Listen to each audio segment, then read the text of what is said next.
Hello అండి, ఎలా ఉన్నారు? మా పిల్లలైతే స్కూల్కి వెళ్ళిపోయారు. ఇంక ఇంట్లో పనులన్నీ చేసేసుకొని వంట పని దగ్గరికి అయితే వెళ్ళిపోతున్నాను. ఇంక ఈలోపు పక్కనున్న చెట్టుకి నేరేడుకాయలు అయితే తీసుకొచ్చి ఇచ్చారండి. మేము నేరేడుకాయలు కొనుక్కునే పనే లేదు. ఇంకా ఆ తర్వాత వంట ఏం చేద్దాం అని ఆలోచిస్తుంటే మా పిల్లలు ఆల్రెడీ వార్నింగ్ ఇచ్చేళ్ళింది గుర్తొచ్చి చికెన్ అయితే తెప్పించేశాను.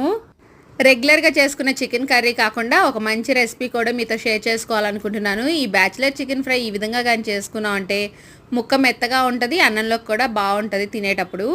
అది ఎలా చేసుకోవాలో రండి చూపిస్తాను. ముందుగా చికెన్ని శుభ్రంగా కడుక్కొని పసుపు, ఉప్పు, కారం, అల్లం వెల్లుల్లి పేస్ట్, దాంతోపాటు 2 టేబుల్ స్పూన్ పెరుగు కూడా వేసుకొని మ్యాగ్నేట్ చేసేసుకొని డీప్ ఫ్రిడ్జ్లో పెట్టేసుకోవాలి ఒక హాఫ్ అవర్ పాటు.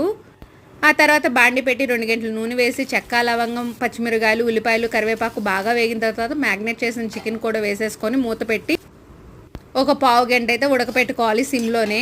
ఇంకా నీళ్ళంతా ఎనిగిన తర్వాత మూత తీసి పక్కన పెట్టేసుకొని అదే నూనెలో 10 నిమిషాలు అలా ఫ్రై చేసుకుంటూ గరం మసాలా, కొత్తిమీర చల్లుకొని దించుకున్నాం అంటే ఎంతో టేస్ట్గా ఉంటే చికెన్